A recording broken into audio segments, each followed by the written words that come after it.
अस्सलामुअलैकुम वरहमतुल्लाहि वबरकातुहू। I hope आप सब ठीक होंगे। Today we will discuss about in search of alternatives. Alternative means ज़रिए, कोई भी अल्टरनेट ऐसा। तो क्या है, the situation in Chennai is not unique situation नहीं है। A similar scenario shortage and acute crisis during the summer months is common to other cities of India. सिर्फ चेन्नई की बात नहीं हम करते हैं, हम बाकी शहरों की भी बात कर रहे हैं जहाँ पे समर में, गर्मियों में पानी की शॉर्टेज बहुत ज़्यादा होती है।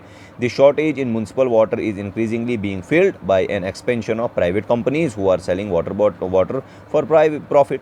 और इस शॉर्टेज को पूरा करते हैं, अगर म्युनिसिपल कॉरपोरेशन उसको पूरा नहीं करती है तो कंपनीज़ पूरा करती हैं, प्राइवेट कंपनीज़ पूरा करती हैं, लेकिन उस पानी को बेच के। Also common are the great inequalities in water use. तो वहाँ पे भी बेचारे गरीब ही फिर मरते हैं।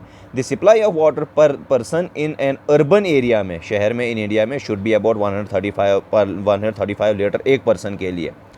तो पर डे अबाउट 7 बकेट समझो एक दिन। A standard set by the urban water commission जो इनने एक स्टैंडर्ड सेट किया है, where as people in slums, जो झोंपड़ियों में रहते हैं, have to make do with less than 20 litre a day per एक पर्सन के लिए, यानी एक बकेट होनी चाहिए। तो अमीरों के लिए तो 7 बकेट्स, लेकिन गरीबों के लिए क्या, एक बकेट। तो यहाँ पे कौन सी इक्वालिटी है? तो people living in luxury hotels में कंज्यूम एज मच एज 1600 यानी 80 buckets of water per day.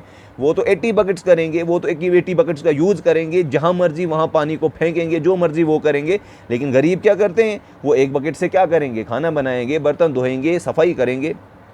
तो ये कौन सी इक्वालिटी, ये कौन सी पब्लिक इक्वालिटी है? A shortage of municipal water is often taken as a sign of failure of the government. जो municipal water में जो शॉर्टेज होती है पानी की, तो इससे पता चलता है कि गवर्नमेंट का फेलियर है।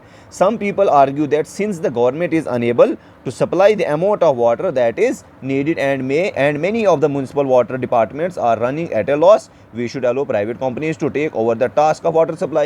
तो ये क्या कह रहे हैं कि अगर गवर्नमेंट ये करने में फेल होती है और जो म्युनिसिपल कॉर्पोरेशन ने रखे हैं, म्युनिसिपल वाटर डिपार्टमेंट रखे हैं, वो शॉर्टेज ऑफ वाटर को पूरा नहीं करते हैं, तो इसके लिए उसके लिए इन्होंने क्या बनाया, इसके लिए इन्होंने बनाया कि प्राइवेट कंपनी जो है इसको जो है वो पूरा करेंगी। तो according to them private companies can perform better. तो इनके हिसाब से प्राइवेट कंपनीज बेटर करती हैं, तो करेंगी ना बेटर। क्यों? क्योंकि उनको तो प्रॉफिट कमाना है, उन्हें कौन सा मुफ्त में काम करना है। तो म्युनिसिपल कॉर्पोरेशन वालों को मत पैसा मिलता है, तो प्राइवेट कंपनीज को तो उन्हें प्रॉफिट पे काम करना है। वो तो देंगे ही, वो तो जो है वो बनाएंगी, वो तो पानी ज़्यादा से ज़्यादा जो है वो साफ देंगे ही, क्योंकि उन्हें प्रॉफिट कमाना है। तो consider the following facts. Throughout the world water supply is a function of the government. पूरी दुनिया में वाटर सप्लाई किसका फंक्शन है? गवर्नमेंट का, ना कि प्राइवेट का।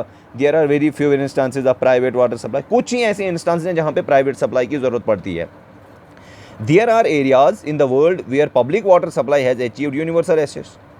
तो यहाँ पे ये बता रहे हैं कि दुनिया में बहुत सारे ऐसे एरियाज हैं जहाँ पब्लिक वाटर जो है सप्लाई यूनिवर्सल यानी चलता रहता है, कोई पैसा कुछ नहीं देना है।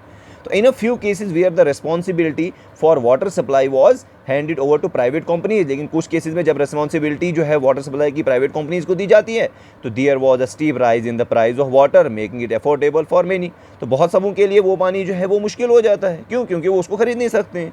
तो cities saw huge protests with riots breaking out in places like Bolivia, forcing the government to take back the service from the private hands। तो जब इसके खिलाफ जो है वो रिवोल्ट प्रोटेस्ट शुरू हो गए, तो जिसकी वजह से जैसे बोलिविया में अगर हम बात करें तो वहाँ पे जो है वो प्राइवेट सेक्टर से जो है पानी की जो सर्विस वो वापस ली गई। ठीक है।